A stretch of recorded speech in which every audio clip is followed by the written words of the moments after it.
गजब का सवाल है, बुनियादी सवाल है। प्रारब्ध क्या है?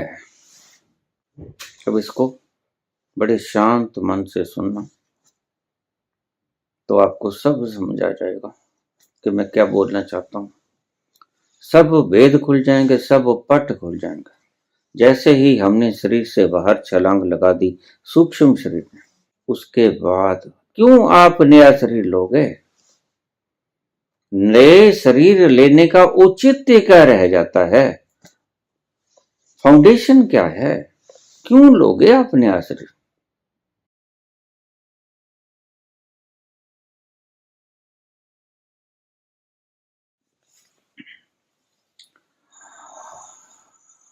प्रणाम बाबा जी।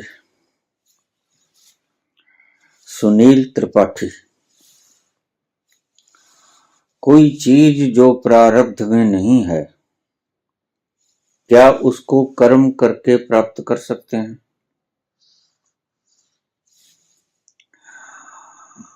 प्रारब्ध में है लेकिन कर्म नहीं किया तो क्या वो मिलेगा?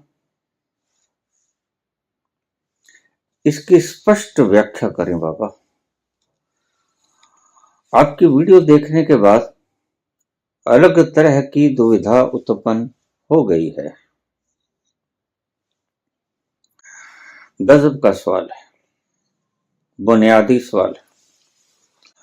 पूछना चाहिए था, पूछा नहीं अब तक।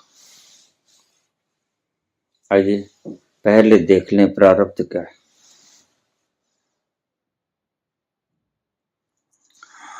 प्रारब्ध क्या है? इस पल तक किए गए कर्मों का लेखा जोखा प्रारब्ध है। Up to this moment, up to this moment, इस पल तक हमने जो भी कर्म किए, अच्छे बुरे, उसका सबका फल प्रारब्ध है। हम आज तक, अब तक जो भी कर्म कर चुके हैं उसका प्रारब्ध बन चुका है। आगे पल पल पल पल जैसे जैसे कर्म करेंगे प्रारब्ध जुड़ता जाएगा। क्षण क्षण का प्रारब्ध होता है। कल सायं या सुबह इस वक्त तक हमारा प्रारब्ध कुछ और होगा, यानी कुछ उसमें जुड़ जाएगा, नेगेटिव या पॉजिटिव। उस वक्त तक के किए हुए कर्मों को प्रारब्ध कहते हैं। एक आदमी ने अपनी जिंदगी पूरी कर ली, उसने जो भी कर्म किए इस शरीर में रहकर, वो प्रारब्ध है। अब दूसरी बात समझ लें। जब आपने शरीर छोड़ा तो आपका जो प्रारब्ध था उसमें न घटोतरी होगी न बढ़ोतरी होगी। अब इसको बड़े शांत मन से सुनना तो आपको सब समझ आ जाएगा कि मैं क्या बोलना चाहता हूं। सब वेद खुल जाएंगे, सब पट खुल जाएंगे। शरीर से बाहर छलांग लगाई, प्रारब्ध हमारे साथ गया, क्योंकि हमारे साथ हमारा सूक्ष्म शरीर जाता है। मैंने पहले भी कहा था, सूक्ष्म शरीर समूह है स्मृतियों का, प्रारब्ध का, सब भरा पड़ा है पीछे।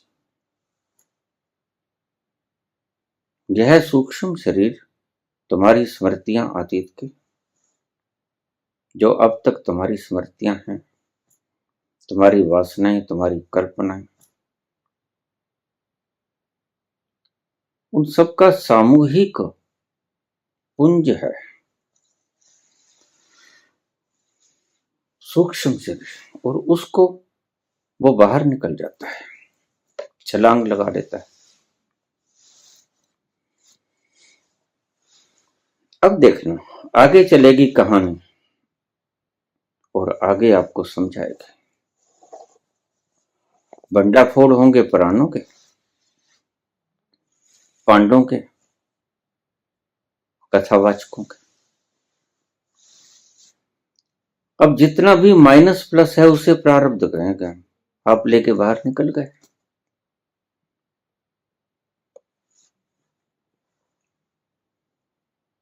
आगे पंडित पुजारी क्या कहते हैं, आगे क्या कहते हैं गरुड़ पुराण के? दो तरह के कर्म, पाप कर्म, पुण्य कर्म, उनका लेखा जोखा नरक और स्वर्ग में होता है। यानी कि उन सूक्ष्म कर्मों को साथ लेकर, सूक्ष्म शरीर को साथ लेकर हम अपने कर्म भोगते हैं नरक में और स्वर्ग में। चलो माना। अब देखिए बड़ी सूक्ष्म बात है, आपने सोची नहीं, पंडितों ने भी नहीं सोची, लिखने वालों ने, गरुड़ पुराण लिखने वालों ने भी नहीं सोची।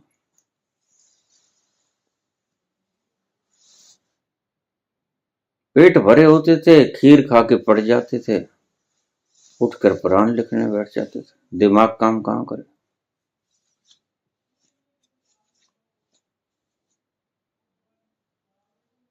हम उस सूक्ष्म शरीर को साथ लेके चले जिसमें अब तक का लेखा जोखा है। और ध्यान रखना, जैसे ही हमने शरीर से बाहर छलांग लगा दी सूक्ष्म शरीर में, उसके बाद एक कर्म भी ना जुड़ेगा ना घटेगा। अब इसको आप अंडरलाइन कर लें। जो कुछ कर्मों का पुंज लेके निकले आप, उसमें से एक कर्म ना जुड़ेगा, ना पुण्य ना पाप। क्यों? क्योंकि जिन इंस्ट्रूमेंट के द्वारा हम कर्म करते हैं वो इंस्ट्रूमेंट नहीं है, शरीर नहीं है। शरीर नहीं है और सारे अंग के जितने भी, दिमाग नहीं है, बुद्धि नहीं, कुछ नहीं, तो हम कर्म करने में असमर्थ हैं। तो कर्म क्यों घटेगा और क्यों बढ़ेगा? शरीर छोड़ने के बाद, स्थूल शरीर छोड़ने के बाद हमारे कर्मों में ना तो एक कर्मों का पुण्य का इजाफा होता है ना पाप का इजाफा होता है, उतने ही रहते हैं। और वो सारे के सारे, अब ये ध्यान से सुन लेना, सारे के सारे शरीर में ही भोगने होते हैं, शरीर से बाहर नहीं भोगे जाते।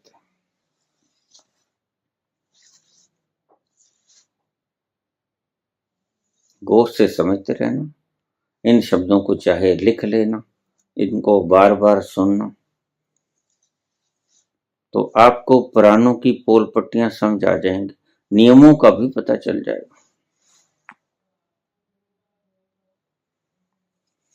कर्म करने के यंत्र नहीं रहे तो कर्म करोगे कैसे? ना पुण्य कर सकोगे ना पाप कर सकोगे। और जब कर्म कर ही नहीं सकोगे तो ना पुण्य घटेगा ना पाप घटेगा, ना पुण्य बढ़ेगा ना पाप बढ़ेगा, उतने ही रहेंगे जितने आप लेकर उस पोटली को शरीर से बाहर छलांग लिए थे। अब ये जो कहते हैं, ये जो कहते हैं कि नरक में और स्वर्ग में भोगना पड़ता है, चलो हम मान लेते हैं। तो नरक में भोग लिया हमने, पाप भोग लिया, तो स्वर्ग में भोग लिया तो हमने पुण्य भोग लिया, भोग लिए ना, तो बराबर हो गए ना। तो फिर हम यहां जन्म क्यों लेते हैं?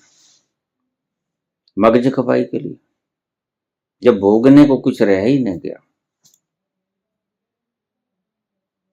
पुण्य भोग लिए स्वर्ग में, पाप भोग लिए नरक में।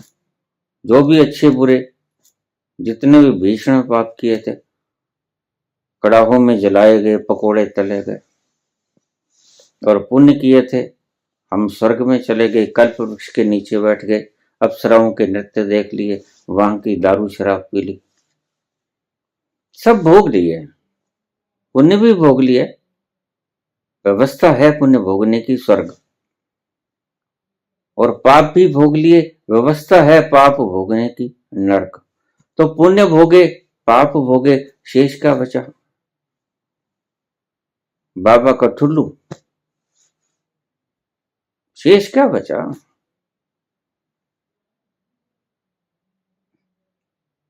जब भोग लिए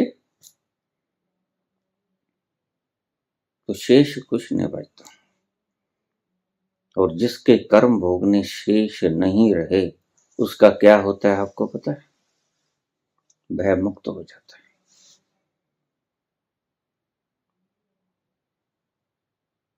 वह संबोधि को उपलब्ध हो जाता है, जिसने अपने सारे कर्म भोग भुगत लिए।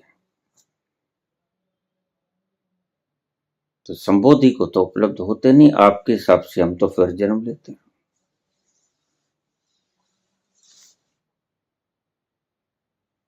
इसलिए मैं शास्त्रों को विक्षिप्त गिनता हूं, पागल व्यक्ति के द्वारा लिखे गए शास्त्र हैं। जरा सोचिएगा आराम से बैठ के कि आप पुण्य और पाप ये दो ही करते हो ना। तो पुण्यों को भोगने की व्यवस्था स्वर्ग में है, और पापों को भोगने की व्यवस्था नरक में। और आप यहां से छोड़ के गए, साथ लेके गए हिसाब किताब। और आपको धर्मराज ने पुण्य भी भुगता दिए और पाप भी भुगता दिए, क्योंकि उसके पास व्यवस्था है। वो दोनों भोग लिए, तो शेष क्या रह गए? तो फिर आप क्यों आप नया शरीर लोगे? नए शरीर लेने का औचित्य क्या रह जाता है? फाउंडेशन क्या है? क्यों लोगे आप नया शरीर?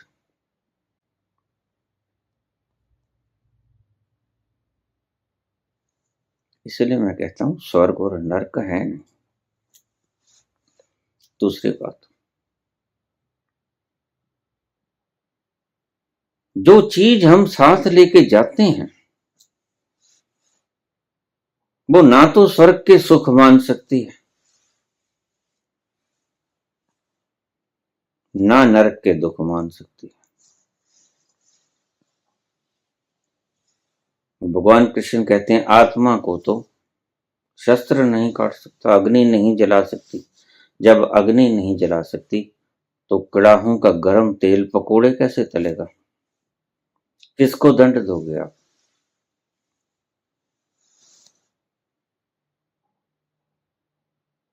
सुख का आभास किसे होगा? अगर पुण्य किए हैं और स्वर्ग में भोगने हैं, तो आभास किसे होगा? क्या लेके गए हो आप साथ में जो सुख का आभास करेगा? सोच के बता।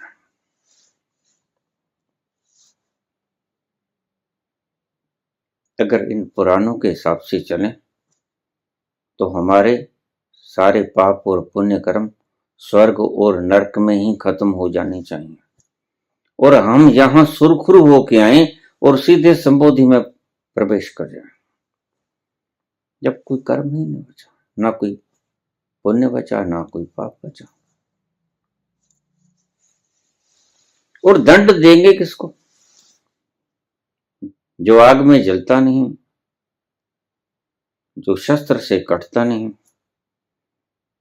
जिसे हवा सुखाती नहीं, जिसे वायु सुखाती नहीं, जिसे जल गलाता नहीं, उसके पकोड़े तलेंगे। जिसे सुख और दुख महसूस नहीं होता, उसको स्वर्ग का सुख देंगे?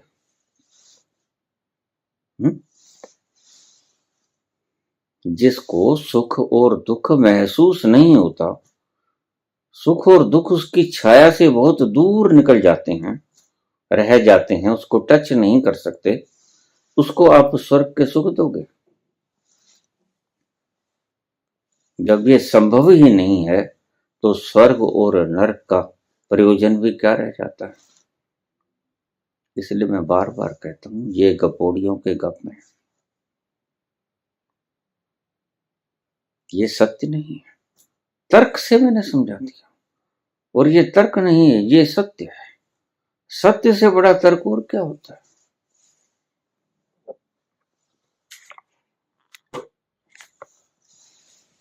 तो प्रश्न पूछा है, हम मूलभूत प्रश्न पे आ जाएं।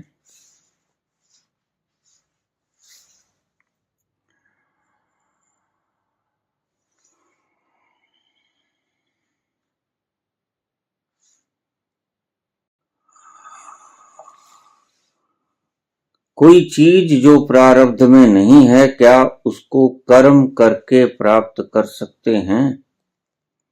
अब मैंने प्रारब्ध तो आपको समझा दिया कि अब तक के जितने कर्म किए उसका फल प्रारब्ध कहता है, जो अब तक के हमने कर्म किए। यानी हम एक शरीर से दूसरे शरीर में प्रारब्ध लेके आते हैं। सीधी सी बात अगर मैं समझाऊं आपको, सारा प्रारब्ध लेके आते हैं, जरा भी नहीं, एक कण भी नहीं छूटता, पूरे का पूरा प्रारब्ध साथ लेके आते हैं। अब ये पूछते हैं सुनील त्रिपाठी कि प्रारब्ध में जो नहीं है, क्या उसको मुशक्कत करके पाया जा सकता है। बिल्कुल पाया जा सकता है।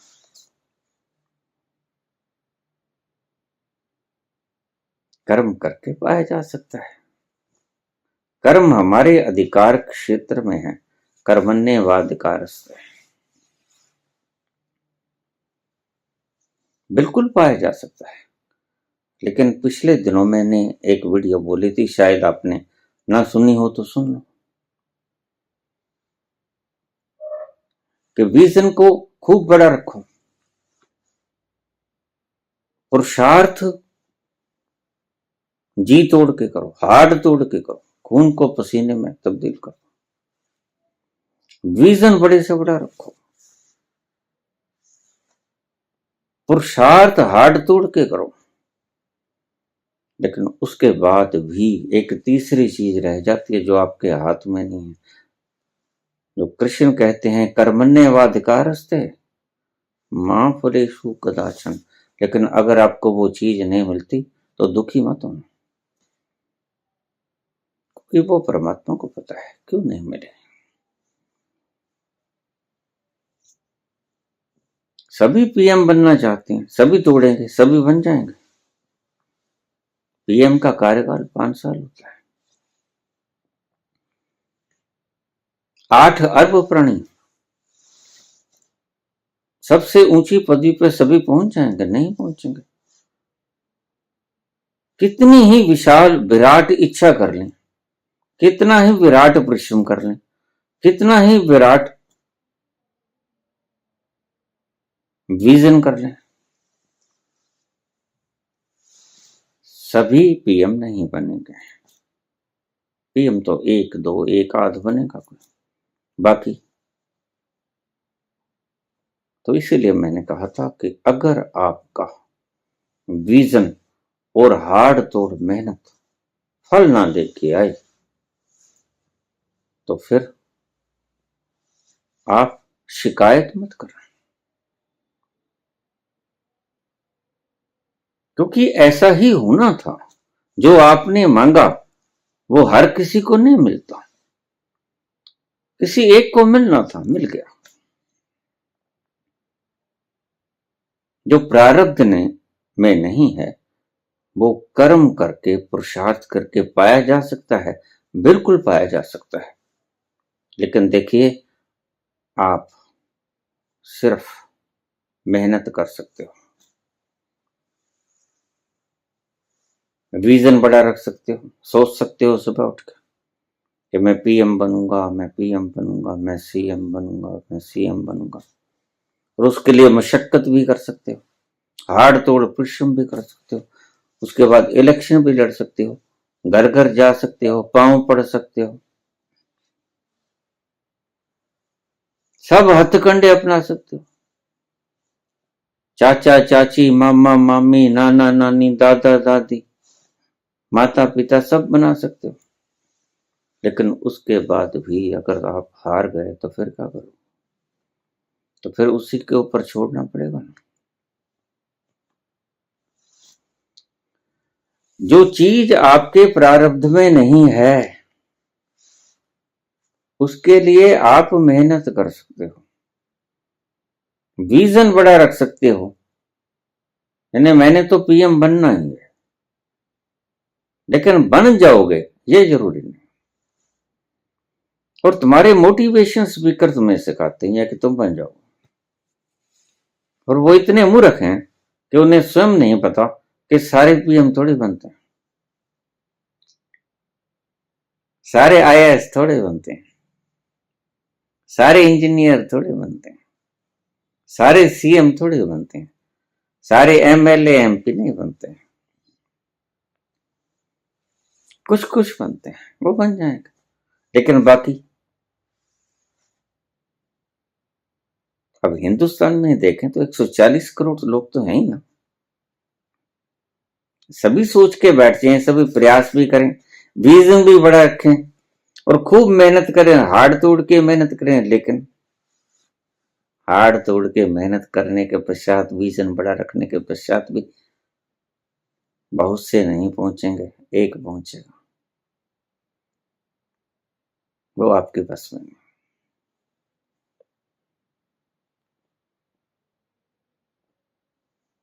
जो चीज प्रारब्ध में नहीं है उसके लिए तुम सिर्फ सोच सकते हो, विजन रख सकते हो कि मैं बनूंगा, संकल्प रख सकते हो कि मैं बन के दिखाऊंगा, मेहनत कर सकते हो, लेकिन मिलेगी ये पक्का। ये तो कोई भी नहीं कह सकता, जो कृष्ण भी नहीं कह सकते। कृष्ण भी यहां फुल स्टॉप लगा सकते हैं। कृष्ण भी कहते हैं कि कर्मण्येवाद कारस्ते, और सिर्फ तू कर्म कर, इच्छा कर जो तूने बनना है, लेकिन मां फलेषु कदाचन, फल तो मैंने ही देना, वो तेरे हाथ में नहीं।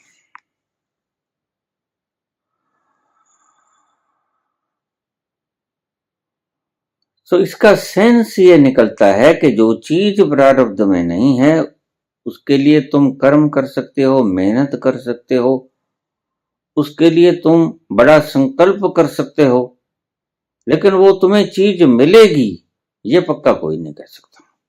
ये तुम्हारे मोटिवेशन स्पीकर कह सकते हैं सिर्फ, और उनका धंधा है, वो कहेंगे। धन्यवाद।